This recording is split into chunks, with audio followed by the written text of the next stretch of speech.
আর নিজেও নিয়ত ভালো করো, দুই হাতে কামাই করবো, কোনদিন ফকিরের মতো শ্বশুর বাড়ি 1 টাকাও চেয়ে নিব না। তোমার আল্লাহ হাত দিছে না, তুমি ফকিন্নির ভাব ধরো কেন? ওই যে সাংবাদিকরা ঢাকার শহরে 2-1টার ঘরে ভিক্ষা করে, হাত নাই, খুঁজা টুইজা বাইর করে বস্তার মশা খুইলে দেয় যে হাত সোজা, আরে ফিডারের ফিডার। এই হলো আপনার অবস্থা। আল্লাহ 2টা হাত দিছে, বেটা জিদ নাই, তুই না পুরুষ, তুই কি মহিলা? তোর জিদ নাই,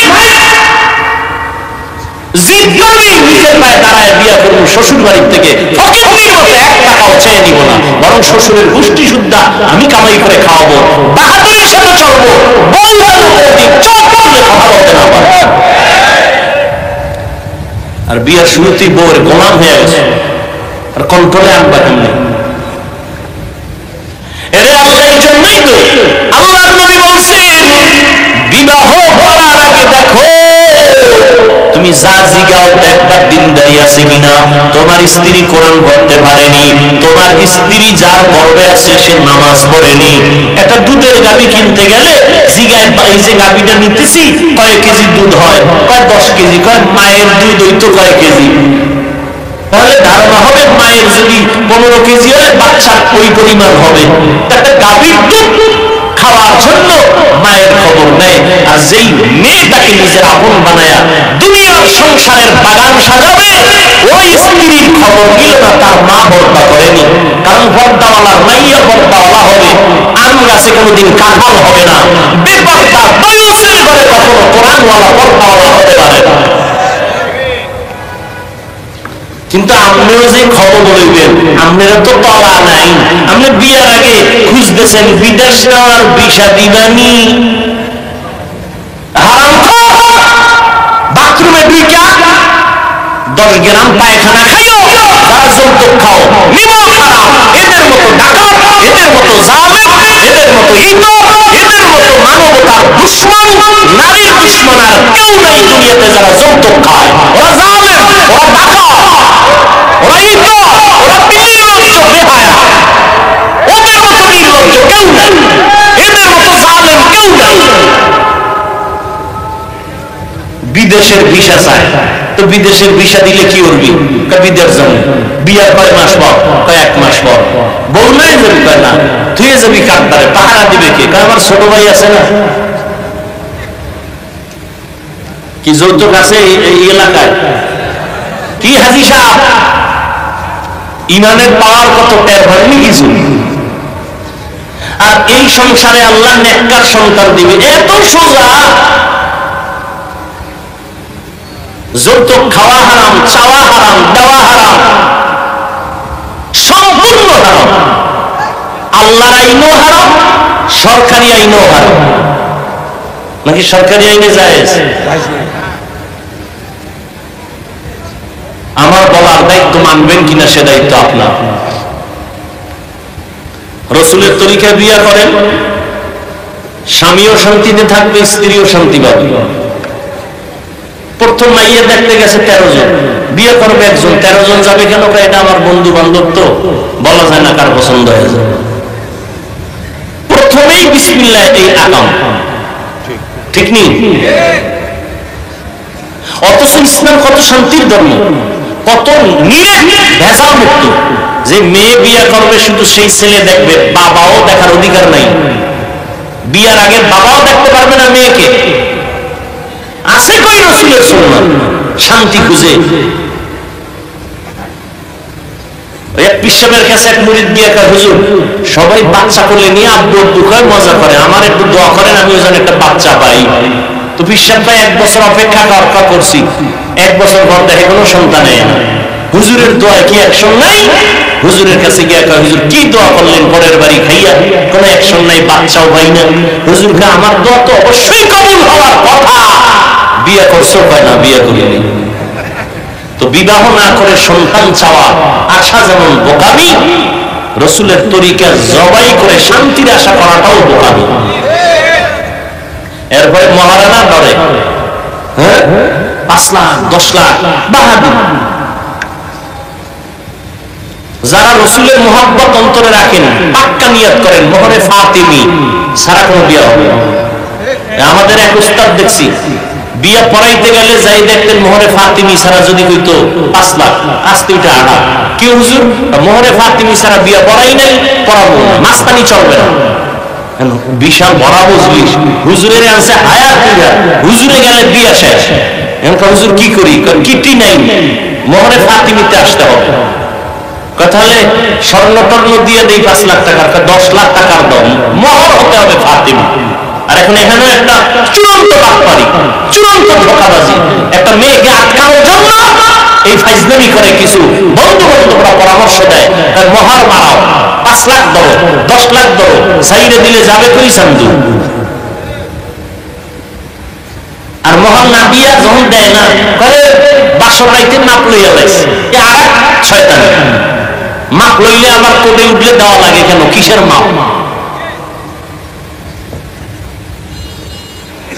এরপরে আসেন বিয়ে যখন রেডি, এবার গায়ে হলুদ, হারাম হারাম হারাম হারাম, গায়ে হলুদ রয়েছে, ছাতা মাতা সব হারাম। 5 তলা বিল্ডিং কাঁপতেছে রাত্র 12টায়। ইমাম সাহেব কি হাজি সাহেব দাওয়াত পান নাই কি, আমার মাইয়ার বিয়া না, গায়ে হলুদ চলতেছে ছাদের উপরে, সম্মিলিত নাচ গান চলতেছে ওখানে। এই বিয়ে শান্তি হবে কি? আপনার আকল কি বলে শান্তি হবে? কোনদিন হবে না। আল্লাহ হেদায়েত দান করুন। এরপরে বিয়ার পরে মাইয়ার বাড়ি অনুষ্ঠান ইসলামে নিষেধ, অনুষ্ঠান হবে ছেলের বাড়ি। হ্যাঁ, মাইয়ার বাবায় যদি খাওয়াইতে চায় তাহলে মুসলিমেও মানুষ গিয়া খাও, জনমের মতো যাইয়া রে ফকির বানায় না খাইয়া সব। আমরা কইছি জামু 100, উনি 100 আয়োজন করছে। যাওয়ার সময় বুঝে দেখে যে 299 জন রেডি। এবার মাইয়ার বাবার বলানের অবস্থা। এরপরে সব ভেজালে ভেজালে, এই সংসার কেমনে শান্তি হবে? আল্লাহ হেদায়েত দান করুন। হায় হায়, আল্লাহ মাফ করেন। সব কথা বলাও যায় না, মুখে লজ্জা লাগে বলতে। যেই আকাম হয় এই সমস্ত বিষয়ের মধ্যে মুখে বলতেও লজ্জা লাগে। ভিডিও টিডিও কইরা পসপস কইরা ফেলে, পর্দা কোনো ভালাই নেই। 2-1 হুজুর দাওয়াত দেয়, যদি গজব গজব হয় তো ফিরাইব কি? বিয়ার অনুষ্ঠান মানে একটা মিনি সিনেমা হল। তো হুজুরের দাওয়াত দিছে ইমাম সাহেব, হুজুরে দেয় সর্বনাশ, এখানে ঢুকি কেমনে? তো হুজুরের বারান্দায় পর্দার ওই পেশা বল খাওয়ান দিয়ে মনে 4টে বাজে দিকে ধুমধাম খাওয়ান, হুজুরের খবর নেই। হুজুরের টেলিফোন করে ধরেও, হঠাৎ করে সর্বনাশ, হুজুর আমনেই নেই, এই তাড়াতাড়ি খানা দাও। হুজুরের দিয়ে সিফা দিয়া হেরে বিদায় দিছে। এদিকে আসা যাইব না, হুজুরের সব জাহান্নাম হুজুরের সিফায় বয়ে থাকে। এই হইল অবস্থা। বিবাহে শান্তি কিভাবে হবে? পার্লারে নিয়ে যেই পরিমাণ সাজায়, নাম কালা মানুষের আস্থা জোনাকির আলো বানায়, চিনা যায় না এটা মানুষ না অনুমান। আল্লাহ সবাইকে হেদায়েত দান করুন। রাগ করতেছেন আপনারা? আপনাদের শান্তির জন্য বইলা গেল কথাগুলো। আমার কোনো ব্যক্তিগত স্বার্থ নাই, কারো উপরে আক্রোশ নাই। আমার একটা যুবক কলিজার মানুষ, সে শান্তিতে জীবন যাপন করবে। জীবনের আপন স্ত্রীকে শান্তির জন্য একজন নেককার দরকার, কোরআন পড়নেওয়ালা দরকার, ভালো মায়ের সন্তান। আর নিজেও নিয়ত ভালো করো, 2 হাতে কামাই করবো, কোনদিন ফকিরের মতো শ্বশুর বাড়ি 1 টাকাও চেয়ে নিব না। তোমার আল্লাহ হাত দিছে না, তুমি ফকিন্নির ভাব ধরো কেন? ওই যে সাংবাদিকরা ঢাকার শহরে 2-1টার ঘরে ভিক্ষা করে, হাত নাই, খুঁজা টুইজা বাইক করে বস্তার মশা বুইলে দেয় যে হাত সোজা। আরে ভিডারে ভিডা, এই হলো আপনার অবস্থা। আল্লাহ 2টা হাত দিছে, বেটা জিদ নাই, তুই না পুরুষ, তুই কি মহিলা? তোর জিদ নাই, জিদ করবি, নিজের পায়ে দাঁড়ায় বিয়া করবো শ্বশুর বাড়ির থেকে, ফকিন্নির মতো 1 টাকাও চেয়ে নিব না, বরং শ্বশুরের গোষ্ঠী শুদ্ধা আমি কামাই করে খাওয়াবো, বাহাদুরের সাথে চলবো, কথা বলতে না পারে। আর বিয়ার শুরুতেই বউয়ের গোলাম হয়ে গেছে, আর কন্ট্রোলে আনবা কেমনে? আগে থেকে ফ্রি মাইন্ড, আসার পরে ডোন্ট মাইন্ড। ও নাম ধরে ডাকে স্বামীর হৃদয়, হৃদয় স্ত্রীর নাম ধরে ডাকে বেবি। Free mind. এবার যখন সন্তান একটা হয়েছে না, ফ্রি মাইন্ড সন্তান ডাকে একদিন বড় হইয়া হৃদয় বাবারে বাবা কানা হৃদয় বাবাকে কি রেখা ডন মাইন্ড মায়ের ডাকে যদি মানুষের সামনে যদি এরকম হয় তো উভয় কি জুতার বাড়ি খাওয়া ভালো সন্তান আব্বুও ডাকে না আম্মুও ডাকে না হৃদয় আর ডুবি দেয় কি করা যায় ঘটক সাহেব বুদ্ধি দাও তুমি না মাঝখানে আসি বুদ্ধি দিয়া কয় কোনো বুদ্ধি নাই জুতার বাড়ি ছাড়া তাই একটা বুদ্ধি আছে বাচ্চাটারে মাঝখানে বসাইয়া তুমি আর স্ত্রী দুই পাশে একবার তুমি বউরে কবা আম্মু বউ তোমারে কইবা আব্বু এইভাবে কয়েকবার রিহার্সাল দাও তো সন্তান আব্বু শিখবে নয়া ছাড়া কোনো তাবিজ নেই ডন মাইন আর ফ্রি মাইনের কি পরিমাণ জুতার বাড়ি এবার হিসাব কর হাসো সারা দুনিয়ার বেঈমানের মধ্যে আব্দুর রহমান নামে কোন সন্তান আছে কথা বলেন বেঈমানদের মধ্যে আব্দুর রহমান নামে কোন সন্তান আছে রহিমা নামে কোন মেয়ে পাবেন তুমি মুসলমানের বাচ্চা কোরআন হাদিসে নাম নাই তোমার নাম সবুজ কেন তোমার বাবার নাম গম্বুজ কেন তোমার নাম বৃষ্টি কেন হাসি কেন খুশি কেন ইসলামে তোমার নামের প্রভাব পড়েছে সন্তানের নাম বিপদ বিপদ সন্তানের সাগর নদী নির্লজ্জতার চূড়ান্ত সীমায় চলে আগে নাম রাখার জন্য আলেম ওলামার কাছে যাইতো 7 দিন হইলো হুজুর একটু খেজুর মুখে লয়ে দেন আর আমার একটা সন্তান হয়েছে নাম রাইখে দেন এখন আর দরকার নাই গুগলে সার্চ দিয়ে নাম বের করছে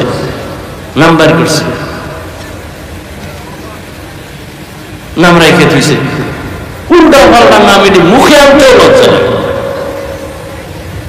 আল্লাহ হেদায়াত দান করুন শান্তির জিন্দেগি চাইলে রসুলের আদর্শের বাইরে কোনো শান্তি নেই সমস্ত দুনিয়ার বিধর্মীরা এই কথা মানতে বাধ্য এই জন্যই তো দলে দলে মুসলমান হয় হিন্দু মুসলমান হয় খ্রিস্টান মুসলমান হয় ইহুদি মুসলমান হয় আরে জন্ম নিয়া মুসলমানের বুঝাইতে পারলাম না আল্লাহ সবাইকে হেদায়াত দান করুন ভয়ের মাধ্যমে পরীক্ষা ক্ষুধার মাধ্যমে পরীক্ষা সম্পদের ঘাটতির মাধ্যমে মানে ইমাম শাফিঈ বলেন এখানে যাকাত উদ্দেশ্য কিয়ামতের আগে বড় লোকেরা যাকাত দিবে না জরিমানা মনে করবে অথচ যাকাত আল্লাহর বিধান সংক্ষেপে বলে ফেললাম যাকাত দাও মাল থেকে দান সদকা করে এটা বড় পরীক্ষা